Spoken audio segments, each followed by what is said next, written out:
A very good morning, good day, wherever you may be joining us in the world. You don't need me to tell you how bad the situation has been for the hospitality, the travel industry, and indeed how we're at an inflection point now for how the rest of the year will go, the Northern Hemispheric summer season, and the position of the haves and the have-nots when it comes to vaccinations. But the panel that we're going to talk about this morning is not so much focused on how to get the tourism industry restarted. It's, excuse me, it's much more about protecting the workforce and recovering the 100 million jobs that have already been put at risk, if not lost. How do we ensure that those jobs are not gone forever? Or, since we know that there's a pent-up demand for travel and tourism, how can we ensure that they come back as fast as possible?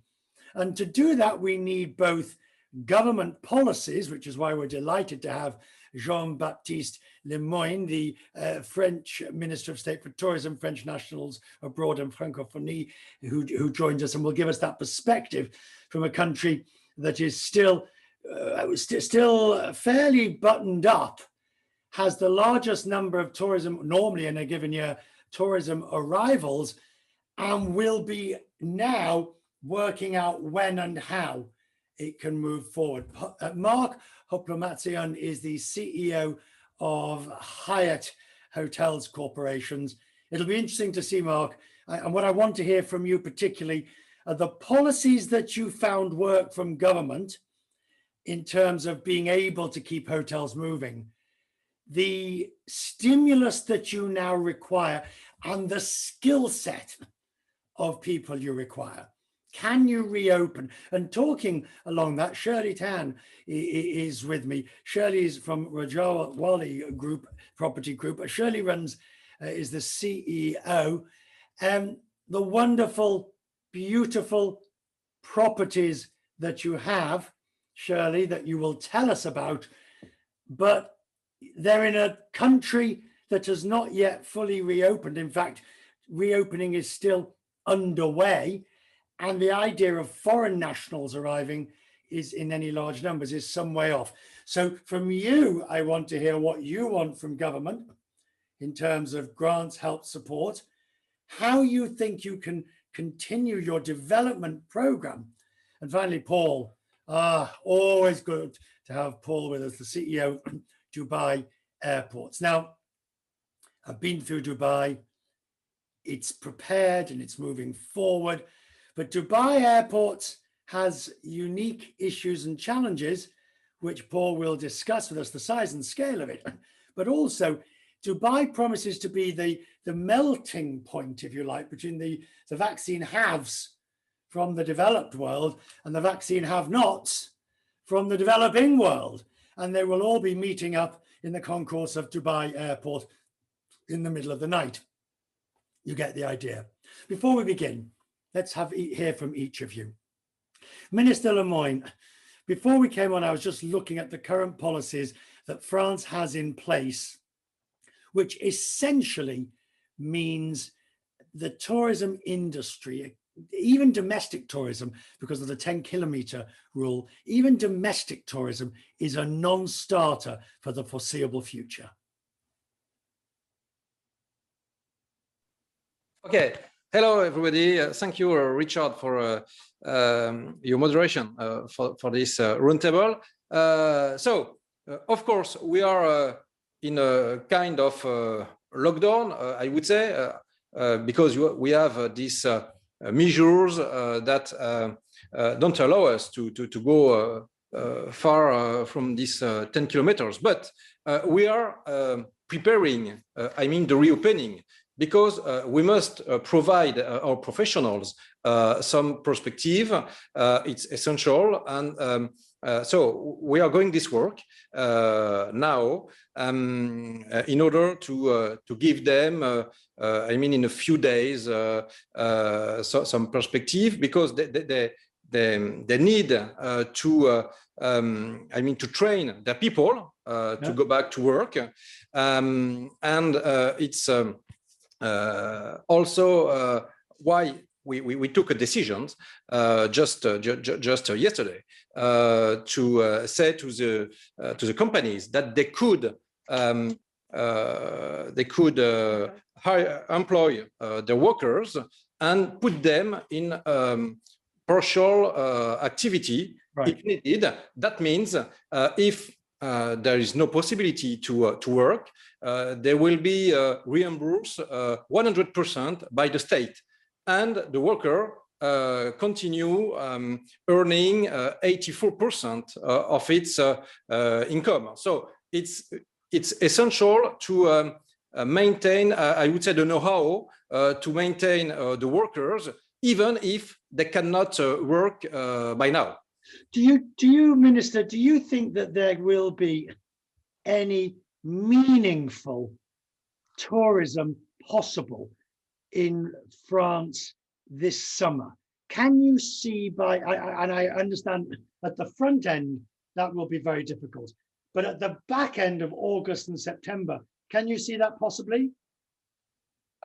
I'm quite comfortable with the fact that this summer we will have a summer in France, and we will be able to welcome some tourists coming from the European Union. I think for other geographies, we must see how evolves the pandemic and how other countries assess the European Union also as a spot, I mean, in terms of the pandemics, because sometimes it's very difficult, I mean, for example, for Americans or for Chinese to come back in their own countries due to some restrictions coming from the European Union. But I think that our main engine, I would say, for the touristic activity is people coming from the European Union. It's 36% of our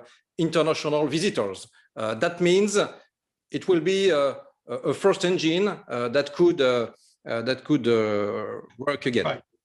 And we'll talk about that when we talk about travel passes and the green pass and the like. Mark, at Hyatt, we're going to focus as we go through this on this skill set.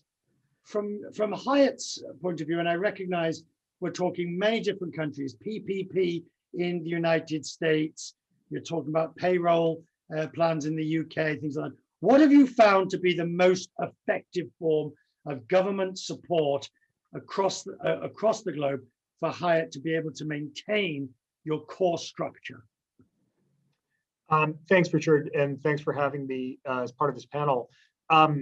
There are a couple of programs, and you mentioned one of them just now, the PPP program, the so-called Payroll Protection Program, was designed to provide grants to companies that were in dire need, and most of the travel sector was and remains in dire need at this point.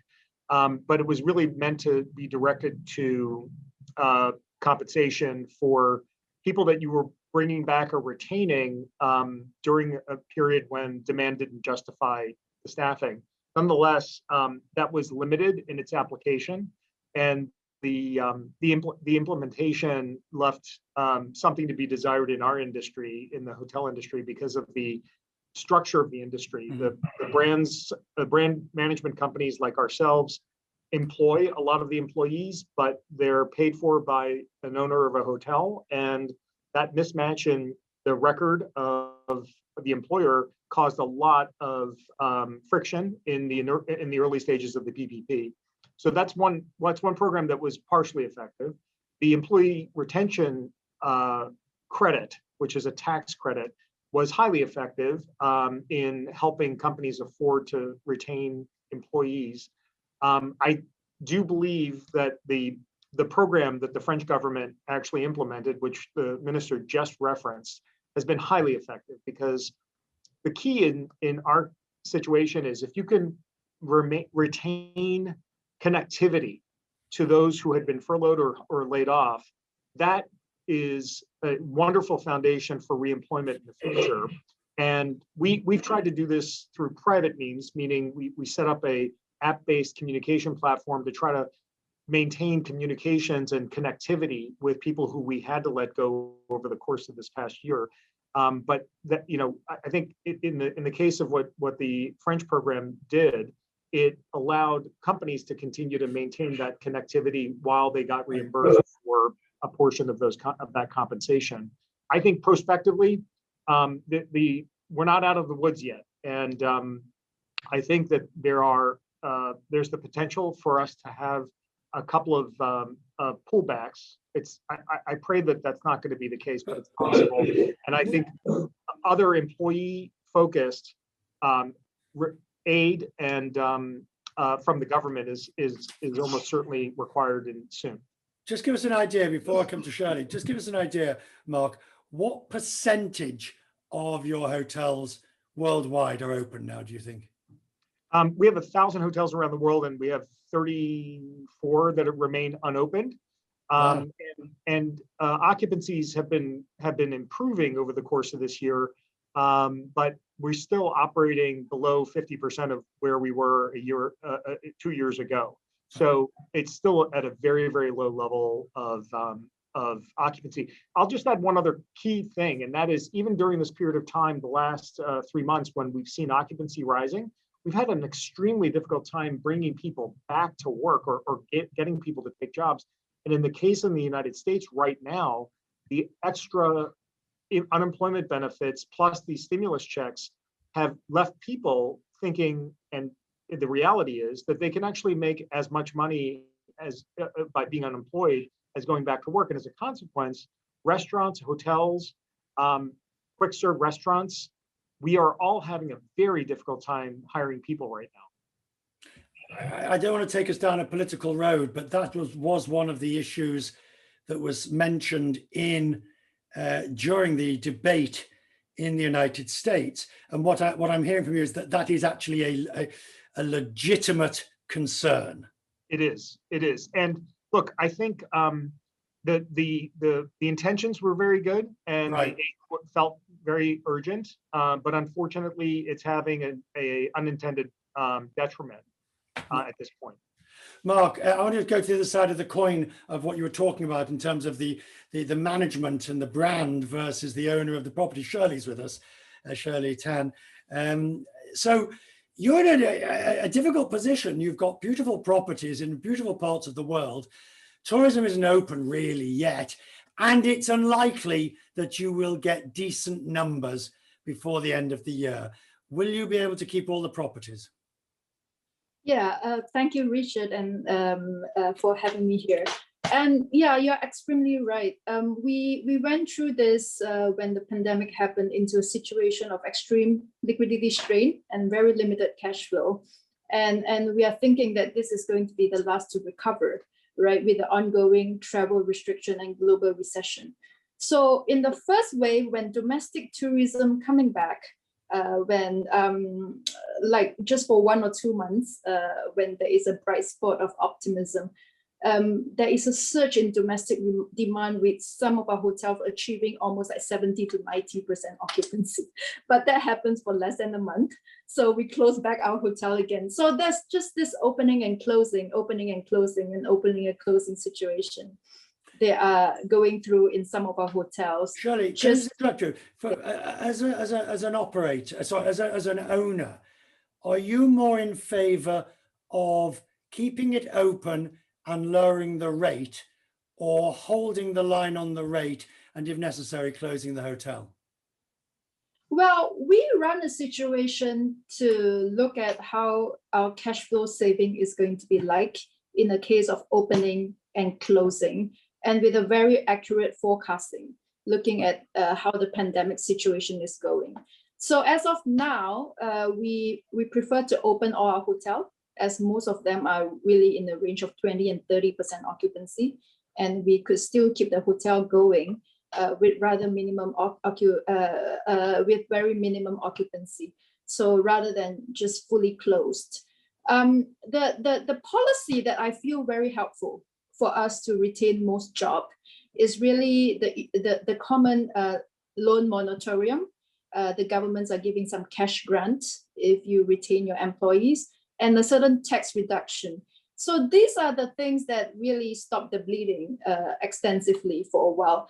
But there are one or two countries that come out with some policy, like Singapore. And one of the policy that the government is actually the net, they buy out a lot of hotels for stay-home notices. Right. And prepaid. So they'll tell the hotel to keep it going.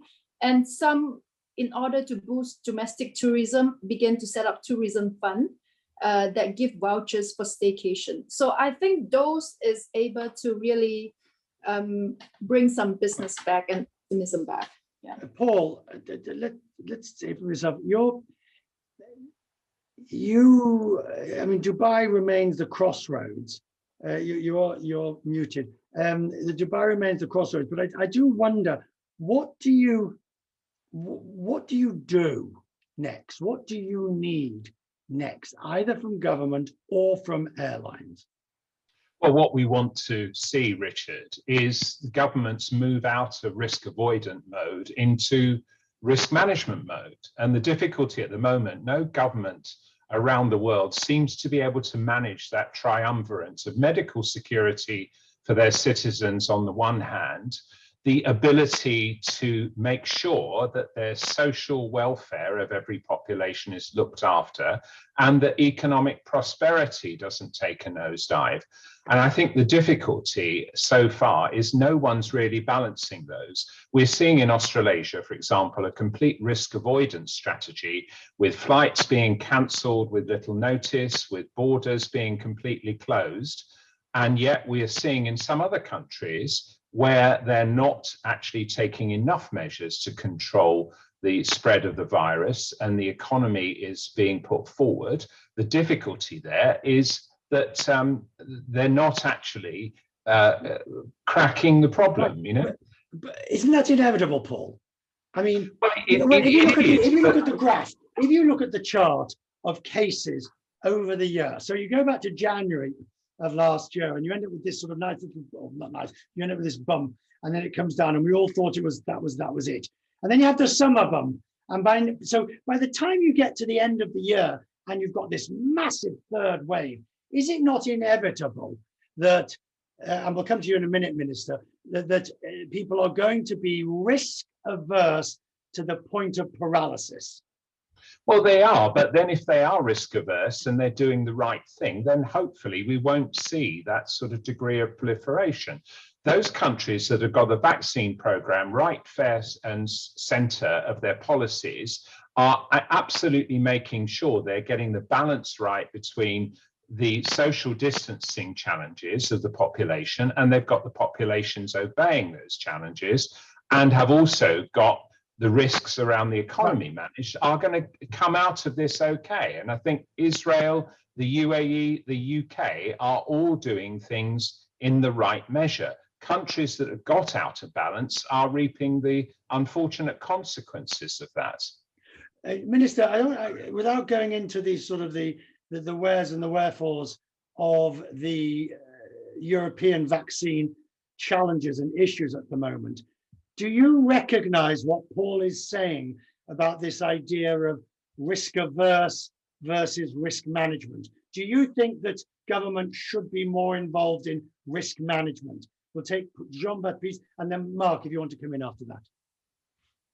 Thank you. I think it's not only a question of government. I mean, people now in their own life, they manage their risk.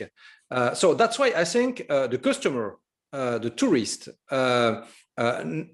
for some months still will be quite conservative. And I think that tourism will be much more in a regional area. I mean, Europeans within the EU, I think Americans in Northern America, and so on. I think next summer will be more or less this kind of tourism. So when the vaccination will be massive worldwide, of course, it will be easier for people to schedule, to plan, some longer trip. But I think it will be the business for 2022 and not before. But as a government, of course, we try to manage that with a high increase of the vaccination. 50% of the population in France will be vaccinated in June. So we hope that there is the light in the tunnel. But I think that behavior of the people has changed, of course. Right. Well, Mark, before you just answer, when you answer this, can you also just say, where do you stand on this idea of requesting versus requiring versus mandating employees at hotels where possible to be vaccinated? Let me take that question first, and then I'll also add to what the minister had to say about government involvement. So at this moment, we are informing our employees of the vaccines that are available. We are encouraging them strongly to get vaccinated, and we have been and we will continue to make time available for people to go do that. And so that's really what our mandate is at this point. We are not requiring people to do so. We do think that over time we will end up with a self-identified group of people who have decided not to become vaccinated, and that's actually the key to be able to contact trace in the future. That is to have a relatively small number of people who we can identify and basically continue to test.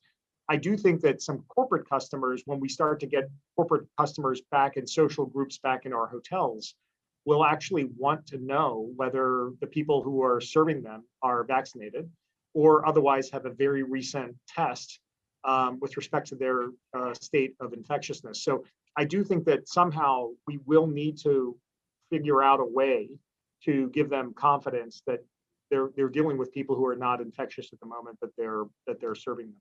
With respect to government, policies and so forth, frankly, we have to recognize that governments around the world have been in learning mode for the last 15 months. The original response in the United States mirrored what a typical response to the flu, a typical rhinovirus, what might have been. And that's why there was all this focus on surfaces. You don't hear about surfaces anymore because coronavirus isn't actually transmitted that way. But I guess what I would say, yeah, you can look back and beat up the CDC and criticize them. But the fact is, they were going on what they thought was a flu and realized that it behaves differently. The same thing relates to mask wearing. They didn't come out early and say it's mandatory. This is the key issue. Right. This is they finally got there, but and we didn't have much support from the federal government, who did not take seriously mask wearing and also didn't mandate anything. So to me, I think the complexities are high. Yes, there's fatigue, but concurrently with fatigue over time, with respect to the lockdowns, thankfully we have a growing base of vaccinated individuals around the world. And my hope is that people will recognize the pattern. I'll just give you one piece of data that I found fascinating. So during the first quarter of last year, China shut down. Subsequent to the first quarter, there were localized outbreaks in different cities. And we tracked in each case over the course of the entire year last year, the number of days it took for our occupancies in that city to recover to the pre-localized lockdown. At the beginning of that period, it was 80 days, 80, to recover. By the end of the year, it was less than 40. And the reason, I think, is because people came to understand that they needed to take that localized lockdown very seriously, engage, completely shut down. And the minute that the government said it's over, they got back to traveling. And I think that conditioning and the responsibility that people have individually, they are also learning. And I think that's a good sign. Shirley, I'll give you a second. I just want to go back to the minister because you are nodding on that. Now, France has tried a variety of regional lockdowns, which have now just become wider lockdowns. If you move forward, and bearing in mind you've got this 10-kilometer limit, but in the future, do you see limited regional lockdowns or the ability to control that way? Do you see that as part of your strategy in the future? Okay, well, we tried at the beginning to have a proportionate and localized response to the pandemic. So that's why we had this local lockdown, and we are now in a moment where it's useful to have these national measures, but every single day that is passing, we are hoping to reopen progressively our sectors and our region, of course. So I think I prefer now to be in a position to prepare the end of this episode, and I hope that in the future it won't be necessary again to have a local lockdown or anything. We hope that with the vaccination, with I mean all the tools that we will have in terms of traceability, it will be easier to come back to normal life, of course.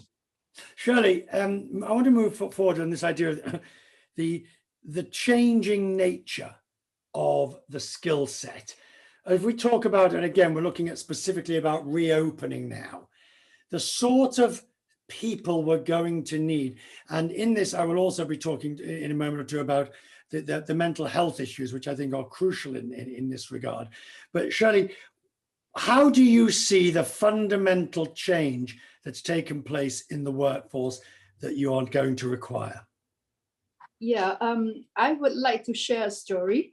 So what is really most interesting in Bali, where most people know, and is that what happens is that when you see this paralysis in tourism, you actually see a rise in agriculture.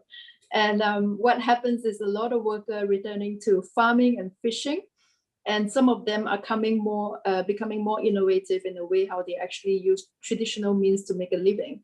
So for example, some people are going to seaweed farming, and they are thinking about how to make it sustainable for the long term. But what I really see is that can I just ask you, Shirley, have you lost those people for good in the industry, or do you think they will come back? I think what they are aware is this awareness of income and skill set diversification. So there was like an introduction to answer your questions, that people are realizing that they need more than one skill set to survive, just because any sector could be drastically impacted. And so what we see as a rise is actually this digital workforce. And I think there's a lot of virtual experiences that the rise of virtual tourism will become sort of like a key going forward. So in Jakarta, some of our weddings done virtually and in real life, and people are realizing they don't have to fly to attend a wedding party. And so the need for this digital communication, virtual experiences, and social organizing are some of the jobs that is required, and we are helping some of our people pivoting towards that. Paul, I do wonder, if I take Dubai, of course, the majority of people it's an imported workforce to start with. That creates an issue for you, firstly, in terms of vaccination, going backwards and forwards to home countries. Second of all, just in terms of people having returned, as numbers have gone down, returned to their countries of origin and may not be willing to return back to Dubai. How are you going to rebuild your workforce? I think there's two things there, Richard. I mean, first of all, more than 75% of our workforce has now been vaccinated, and that's a requirement. And those that can't be vaccinated or don't want to be vaccinated are PCR tested every week. So we're taking absolute draconian steps to make sure no one gets in front of a customer unless they've taken the appropriate measures. One of the things I think a lot of industries have now done, and that is taken the opportunity to eliminate customer-facing bureaucracy for which we've needed thousands of people in the past. So things like check-in is now touchless. You can enter and leave Dubai without showing your passport now. We've got iris and facial scanners to determine identity. So it's accelerated the technology that will replace some of those jobs that have been quite bureaucratic in front of the customer before. So I think one thing across the whole travel and tourism industry, as well as other industries, is actually this will accelerate some of the automation that was going on to eliminate some of those slightly more administrative tasks that we were doing in front of our customers in the past. So we will not be employing the number that we were employing in the past, that's for sure. And those we do employ, we will make absolutely sure operate in a workplace where they're fit to deliver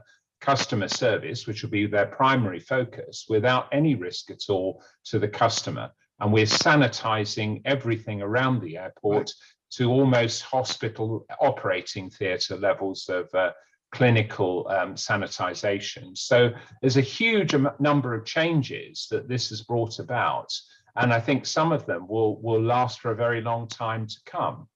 I just want to touch, that's fascinating. I mean, particularly that point that you mentioned, that the numbers won't be as great, or the employee numbers won't be as great, and the work they'll be doing. Mark, the mental health aspect of all of this, it is easy, or easy maybe is the wrong word. It is, we often decry and deny mental health as being legitimate, unless you've got a disorder, a medically recognized disorder. But the fact is, the sheer stress and strain that we've all been through has caused many of us, myself included, to sort of sometimes feel that you just can't keep going at this sort of pace. How aware are you of that, and what are you doing about it? Richard, this is a critical issue. I'm glad you raised it. We are acutely aware of it. It's become a key area of focus for us, because even as much as at the beginning of this pandemic, the focus was on physical well-being, it became very clear very quickly that holistic well-being is actually what we needed to focus on, because, as you said, the stresses and strains, the psychological and emotional stresses that people have endured, and the personal loss, the human loss as well. Many family members, unfortunately, also colleagues of ours who passed away from COVID, leave a tremendous burden and stress level for those who are left behind. So we started pretty early doing daily check-ins that did not just relate to COVID symptoms, but also related to how people were feeling. We then worked with a major teaching university here in the United States, and now have deployed a web application, which is essentially a diagnostic tool that was developed for frontline medical workers to help people self-diagnose whether they've got particular issues with respect to stress, sleep, anxiety, and depression. And what we found, we've had over 8,000 colleagues use this tool to date. But have you created space, yeah, where people can feel that they can say, I need some time, without, top management either fearing that their careers being derailed, or that they're having a full nervous breakdown? That important space where people just simply say, I need some time for me. Have you created that? Yeah, Richard, thank you for saying it that way. There's still a stigma associated with expressing oneself if you're experiencing something for which you think you need time, or you need time. The way and so I'd say we are absolutely providing it when we can identify it. And the way to open that up, we believe, is to have leaders in the company talk about their own experiences. So I've talked about my own experience with respect to the stresses that I have experienced over the course of last year, and what I needed to do for myself as a means of helping people to be able to express themselves. But you said it earlier, there is still a stigma associated with this, and people still believe that it's a sign of weakness. So we need to overcome that in order to really be sensitive to and then do something about what we can understand are real needs. Right. So let's look at this across the world that we've got here. We've got a nice cross section. Mark given us sort of the global US perspective, but surely in Asia, in ASEAN, where arguably mental health issues are not as developed in terms or recognized as perhaps they are elsewhere in the world. That's perhaps a prejudiced view, but that's how it seems to me. But let me say, if somebody says to you, if a GM says to you, or that would go to the company, but if you hear that people just need space, how willing are you, bearing in mind financial pressures, to accommodate that? Yeah, so interestingly, I do have GM that family member passed away during COVID, and we did give them time off. But what is interesting in some places in Asia, as ASEAN, like Indonesia and Thailand, is a very community and village-like culture. People take care of one another. So I think the sense of community is very important, that if somebody is not feeling so well, other people will just give them space and step in. And so you don't really have to face the issue alone. And but in Singapore, the culture is a little bit different from the rest of the ASEAN. So there are a lot of helpline being set up. The television run advertisement to say, the government run advertisement to say that if you are facing with this, that please call this line, there will be people ready to help you. So I guess it gives rise to the need for community support. For us is to just really champion, for me, I just champion the sense of really trying to support the people wherever they are, whether is it with loss of life, loss of job, or just support their well-being. Minister, at the end of the day, how much of this do you see in terms of a permanent shift? And again, we're focusing on the people involved rather than the travel. I mean, we know sort of anywhere between, but Bill Gates says 50% of business travel won't come back. Well, let's not discuss or argue about whether it's 50%, 30% or whatever. We know that a percentage won't come back. And we know that the industry will operate at a lower level for some considerable time. The IMF said last week that it saw no long-term permanent scarring for developed economies, which I thought was an extraordinary position to be taking at this point. But as a minister, how much are you preparing for an industry that will look very different? Or do you believe recovery will come faster and be quicker? Okay. I think that with this pandemic, people adapted their behavior. Of course, they cut the trips very long. They prefer to go, in the country, discovering again. So I think there will be an appetite for maybe what is called slow tourism.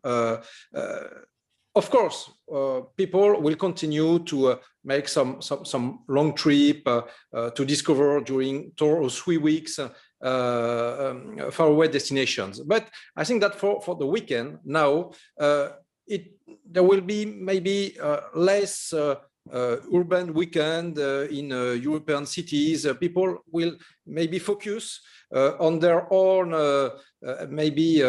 community with this kind of staycation, and many territories in France are putting some euros in order to favorize this kind of tourism, and there will be a renewal for some destinations such as mountain, for example. Mm-hmm. It was very hard for them this winter because it was closed. It was not possible to make ski. But last summer, and I think for the coming summer also, people will prefer this kind of destinations with very beautiful landscape and so on. So I think maybe this kind of evolution, greener attitude to the trip. Right. Final issue that I want to just quickly go through everybody with before we finish: the green passport, the travel vaccine passport. In a nutshell, Paul, are you in favor of requiring vaccination, or I suppose a PCR test as an alternative for those who can't be vaccinated to travel? You know, the travel pass, the IATA travel pass, the common pass, the green pass of the EU. I don't think it's something for the industry, actually. I think it's more about border control. And if governments see the passport as the mechanism for opening up their borders, then I think that's a good thing, because I think whatever gets travel moving again is clearly good for the industry and good for the social and economic well-being for the 4 billion people that have been under some sort of lockdown over the last year. So I think if that's a mechanism that governments seek to introduce in order to get travel moving again, yes, of course. We're trial members of the IATA Green Passport system and very supportive of it. Mark, can you ever see a day where guests at your hotel have to show either a vaccine certificate or travel pass type of arrangement, or agree to a lateral flow or a PCR before they check in? I don't believe so. I think the key in the management of something that is more likely than not going to become endemic is that we focus on identification of infectious individuals and have an effective contact tracing process. We've seen it demonstrated in places like China, South Korea, very effective. It has not been possible in Europe or in the United States since the beginning of the pandemic, because the case rates are so high. But post-vaccination, once we get to herd immunity, the numbers of people who won't be vaccinated and therefore subject to being infectious is going to be low enough so that we can actually have an effective way to do that. But I don't see it being a requirement to travel. I just want to ask finally, each of you, we're going to start with Shirley. Shirley, what do you think you've learned over the pandemic? And I don't mean that we've all learned more about COVID than we ever wished we'd ever know, but as an owner, as a CEO, what have you learned about yourself and how you have responded to this that has either surprised you, disappointed you? What about you? So I guess in the beginning of the pandemic, the first thing that happened to me is I actually lost someone very close to me. And not due to COVID, but I actually lost my father over the course of last year. So it was a time that you truly evaluate your priority as to what really matters for me, and what are the issues that I really want to live for and address. So I think that was very important. And to me, the part that I feel most passionate about was that I really see a lot of the K-shaped recovery, and the people who are suffering proportionately are actually the poor. And I'm living in a country of Indonesia with a lot of massively poor people. The question is to how to think about all the informal workers, rural communities, how they could actually get more support. And how can I build social infrastructure that allows them to actually live much more resiliently? And one of the things that I learned is really that when I began to look through my management system for people who are being affected economically by pandemic, actually the poor can be the most resilient, because they go back to farming. Their economic structure is so flexible that they are more resilient in that way. Minister, you are, I suppose the health minister in France bears the greatest burden.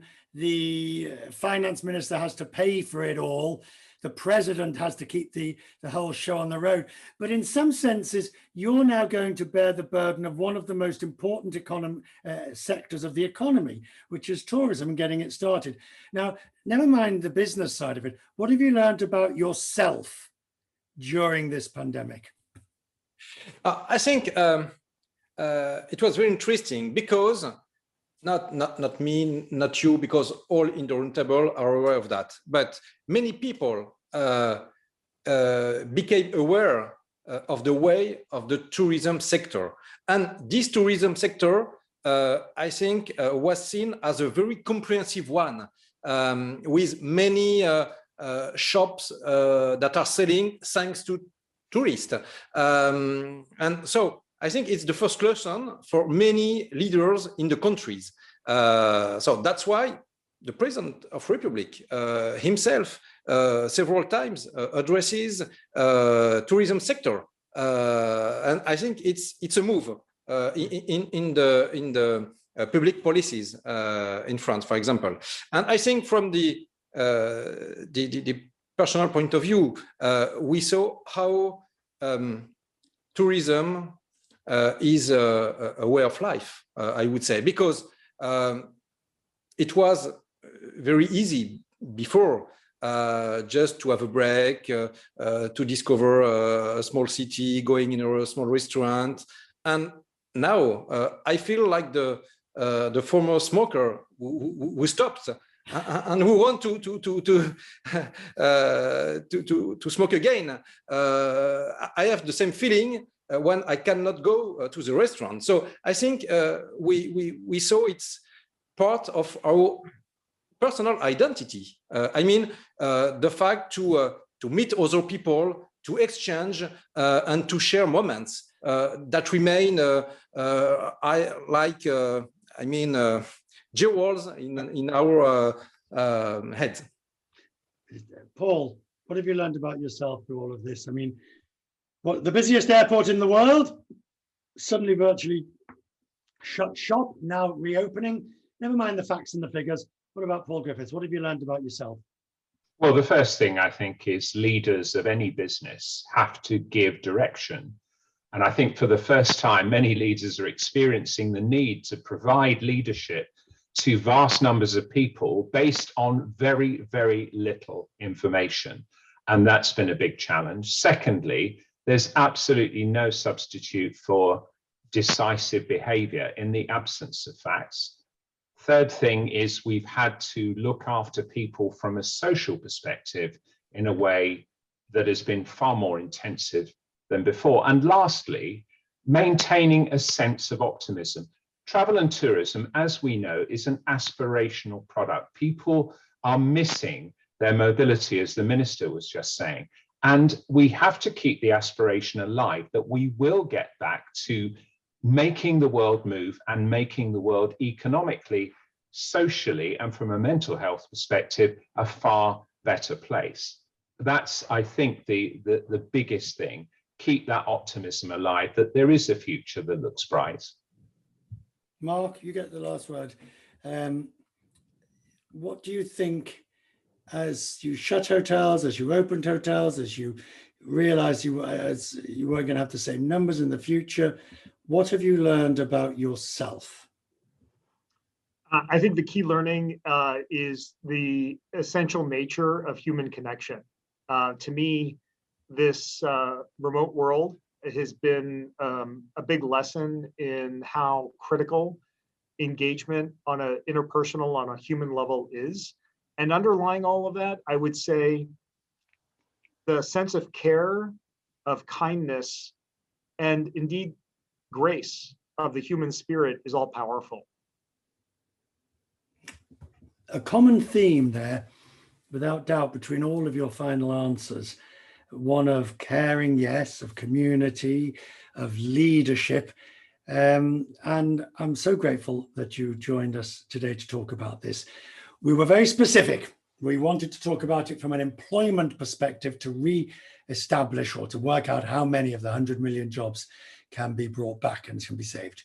Minister, Paul, Shirley, Mark, thank you so much, all of you, for joining us. I'm Richard Quest in New York. thank you to the WTTC for hosting this important panel.